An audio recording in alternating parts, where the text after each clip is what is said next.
नमस्कार, मैं हूं राजेश पांडे। आप देख रहे हैं श्री नारद मीडिया। नारद मीडिया की टीम इस समय सिवान नगर में है और हमारे साथ असांव थाना के सुनकरा अव्वल गांव के जयशंकर दुबे जी हैं। कहते हैं कि भूमि, ज़मीन और ख़ासकर पुश्तैनी ज़मीन व्यक्ति की पहचान होती है, लेकिन ये भूमि अगर क्लेश, विवाद, दर्द में बदल जाए तो जीना दूभर हो जाता है। फिर व्यक्ति को यह दिखाई नहीं देता कि कहाँ दिन है, कहाँ रात है। और ख़ासकर ज्यों-ज्यों आबादी का बोझ हमारी ज़मीन पे बढ़ता जा रहा है, विवाद बढ़ता ही जा रहा है। नौकरी, रोज़गार लगातार कम होने में आपसी घर में भी विवाद काफ़ी बढ़ता जा रहा है। ऐसा ही कुछ एक मामला है जयशंकर दुबे जी के साथ। आइए हम उनसे बात करते हैं। जयशंकर जी। जी सर। ये क्या मैटर है आपका? सर मैटर है कि हम लोग का एक पुश्तैनी खतियानी ज़मीन है। खतियान में मेरे बाबा के नाम से है, एक हिस्सा और एक हिस्सा हरि दुबे के नाम है। दोनों आदमी सगा भाई हैं खतियान में। और आज उन्हीं के पोता पहवारी दुबे अपने पूर्वज के बखुदह बंटवारा को तोड़ते हुए जो हमारे बखुदा में मिला था और बकब्जे कलम को देख उस ज़मीन को बेच दिए। और इससे पूर्व में उनके पिताजी और उनके चाचा जी मेरे बखुदह के नाम के ज़मीन, मेरे बकब्जे के नाम के, उन्होंने दूसरे को बेच दिया, शिवजतन माझी को 1980 में। हम लोग 40 साल से उनके बाबूजी के बंटवारा को मान रहे थे और बाबा दादा का तो 100 साल मान चुके हैं। आज वो रोड बन जाने के कारण उस ज़मीन पर उनका लालच हुआ और एक दबंग व्यक्ति को, यादव जी को, बेच दिए। आपस में आपके दादाजी लोग जो हैं या जो दादाजी के जो अगली पीढ़ी थी जी, जो उनकी पूर्वज थी, आपस में कोई बंटवारा हुआ है? जो बंटवारा हुआ है खतियान का ही हुआ और जोत के लिए हम लोग को मिला था। ये बंटवारा कब हुआ था? 1920 के आसपास में हुआ था, खतियान बनने के बाद। तो अब 20 के बाद हुआ, उसका मौखिक रूप से वो हमको मिला था। आज जो हमारा नाम के मिला था मौखिक में, वो रिटर्न में वो बेच चुके हैं। अच्छा, वो रिटर्न में अपना बेच चुके हैं। तो वही हम लोग का रिटर्न बंटवारा हो गया। तो रिटर्न, तो अब वो फिर क्यों? अब उनको लालच हुआ कि चूंकि ना उनके पिताजी हैं ना उनके दादाजी हैं, तीसरा पीढ़ी है, हम लोग अपने तीसरा पीढ़ी है। वो चाह रहे हैं कि जमीन को बेच देंगे तो ये लोग शायद चुप हो जाएंगे और मेरा 10 लाख 11 लाख रुपए का जो वैल्यू होगा मिल जाएगा। और वैसा वैल्यू का जमीन अब हमारे पास कोई है भी नहीं। यानी कि वो जो संपत्ति है वो सबसे ज्यादा वैल्यूबल है, इसलिए उन्होंने इसका लाभ उठाते हुए बेच दिया। और जो सगा उनका आधा के पट्टीदार है, रजिस्ट्री करने के बाद वही विरोध किए तो उनसे भी मारपीट किए और हम लोग से भी 4 बार कर चुके मारपीट।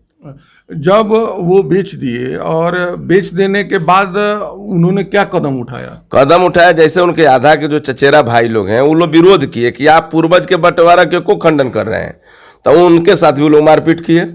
उसके बाद हम लोग किसी तरह से मारपीट बचाते रहे, 6 महीना 8 महीना बचाए।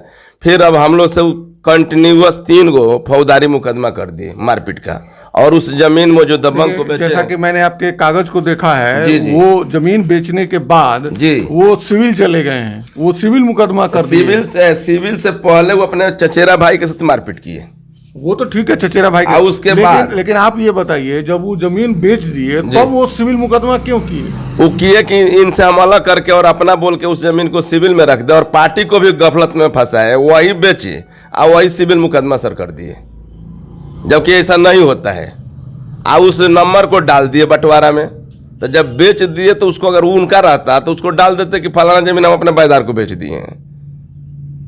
आप जैसा कि जयशंकर दुबे से ये सुन रहे हैं, पटीदार ने खुद उस जो मौखिक बंटवारा था उसको माना, पूर्वजों ने उनको माना, उनके पिताजी माने, और पीढ़ियों तक, 1-2 पीढ़ी तक वो उस जमीन का जोत वो होता रहा।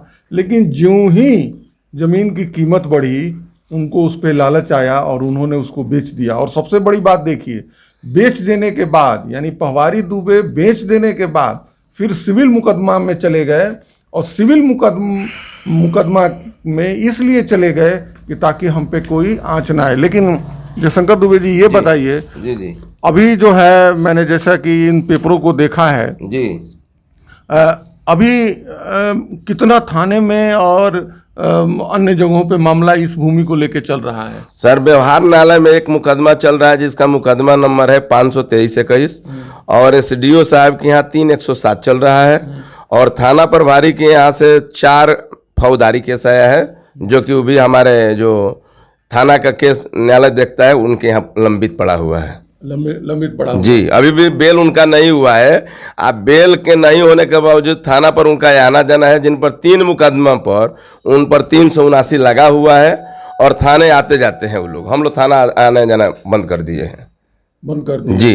तो ये जमीन जो उन्होंने बेच दिया है, तो जो जमीन खरीदने वाले हैं उनसे आपकी झगड़ा होती है या इनसे झगड़ा होती है? हम लोग उनको मना किए थे कि भाई ये पट्टीदार है, इनको तो बरगलाना है, आप इस जमीन को मत खरीदिए। फिर भी वो अपने पट्टीदार से बोले कि हम मूड बना लिए खरीदने का तो खरीदेंगे, वो माने नहीं। और उनसे हम लोग का कोई माने तको तकी नहीं है, यही जाके लाठी वाला लेके वहाँ बैठ के घर में काम लगवा देते हैं रजिस्ट्री करने के बाद। आज तक मेरे परिवार में ऐसा यही व्यक्ति हैं कि जमीन बेचने के बाद लाठी वाला लेकर और जान से मरने के लिए वहाँ मुआने के लिए तैयार हो जाते उस हैं। पूरे जमीन का रकबा कितना है? 2 कट्ठा 8 धूर। 2 कट्ठा 8 धूर में 1 कट्ठा 4 धूर आपका हुआ? वो पूरा प्लॉट हमको मिला था, आज जो उनका मिला था, जो मेरा वाला था वो बेच चुके हैं और ये भी बेच दिए। वो तो पूरा प्लॉट मेरा मिला हुआ था। अगर आज कोर्ट बंटवारा करती है तो वो पूरा हमको मिलेगा, वो पूरा प्लॉट आपको मिलेगा, क्योंकि वहाँ 2 प्लॉट मिला के लगभग 5 कट्ठा है और उनको हमारा 6 कट्ठा मिला था, वो बेच चुके हैं। तो ये 2 कट्ठा 8 धूर में से उन्होंने पहवारी दुबे ने कितना रजिस्ट्री किया है? पहले किए थे 2 कट्ठा 6 धूर, लेकिन अभी 16 मार्च को फिर उसमें से 2 धूर बेचे हैं। तो जो आदमी लिखवाया है उसको पता है ना कि इस मामले में सिविल मुकदमा चल रहा है? उसको पता है, उस पर भी 107 है, 44 था, लेकिन पार्टी जबरदस्त थे। न एसडीओ साहब के यहाँ आता है न थाना में जाता है, वो दलालों के माध्यम से थाना में आना जाना करता है और पहवारी दुबे उसका मेन अगुआ है। अभी जो मुख्य समस्या ये है कि अभी जो थाना ने कई जो मुकदमा किया है जी, इस मुकदमा को लेकर आप थाने से क्या अपील करेंगे? अभी जो थाना प्रभारी महोदय आए हैं उनसे हम आग्रह किए तो काम बंद करवा दिए हैं, लेकिन पार्टी हो सकता है कि कल परसों में फिर वहाँ अपना दबंगई दिखाएगा, क्योंकि वो रोकने के बाद 5 दिन रुकता है, फिर वहाँ अपना लठाई चालू कर देता है। तो हम थाना से यही अपील करेंगे और प्रशासन से यही अपील करेंगे कि जब तक हम लोग दोनों पार्टी का मामला न्यायालय में है तो दोनों पार्टी को वहाँ जाने से वंचित कर दे, ताकि विधि व्यवस्था अच्छा रहे और मारपीट वहाँ पर कोई जो निर्माण कार्य हो रहा है बंद हो जाए, वो भी बंद हो जाए। अगर मेरा न्यायालय होगा हमको देगा तो हम लेंगे, अगर उनको देंगे तो बनवाएंगे। हम तो यही आग्रह करेंगे थाना से और अपील से। आप ये देखें कि ये एक छोटा सा जमीन का टुकड़ा जो 2 कट्ठा 6 धूर है, 8 धूर है, और अगर उसका बंटवारा होता है तो 1 कट्ठा 4 धूर इन्हें मिलना है, 1 कट्ठा 4 धूर उन्हें मिलना है। लेकिन आप ये देखिए कि ये मामला कितना बड़ा हो गया है कि आज के समय में इस पर तकरीबन 9 तरह के मामले चल रहे हैं। 3 थाने में हैं, 3 एसडीओ साहब के यहाँ है, डीएम साहब के यहाँ है, एसपी साहब के यहाँ है और सब जज 13 के यहाँ एक मामला चल रहा है। ऐसे में बड़ा मुश्किल है कि ये भूमि विवाद जो है वो क्या रूप लेगी और ये इसका समाधान कैसे होगा। लेकिन जयशंकर दुबे जी जैसे व्यक्ति का बस इतना ही मोटो है, इतना ही उद्देश्य है कि हमारी जो पुश्तैनी ज़मीन है, हमारे जो दादा परदादा की ज़मीन है वो बची रहे और हम जो है अपनी भूमि से लगाव रखें और हम इसी भूमि पर बने रहें। आगे कुछ आपको और कहना है?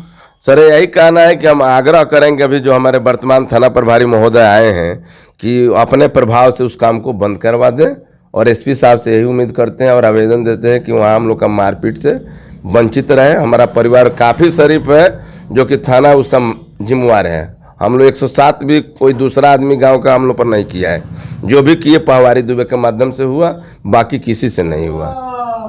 और बाकी हम लोग का गांव में किसी से झगड़ा है तो दीवानी है, आज तक किसी विपक्षी पार्टी से रे तेरे का झगड़ा हम लोग का नहीं हुआ है, इसका साक्ष्य गवाह थाना भी है।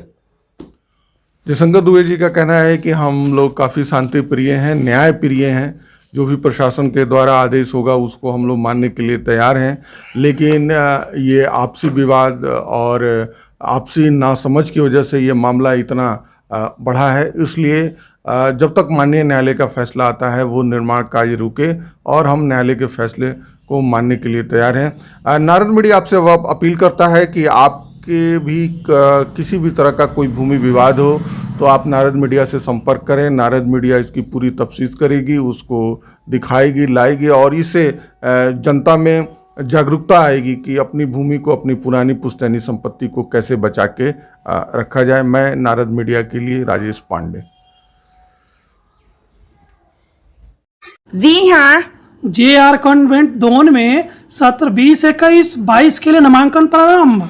वर्ग नर्सरी से 11वीं तक आज ही संपर्क करें। JR convent, Sunita Vidyanagari Don, Darauli, Siwan, Bihar. Mobile number 7547045118 9576466461।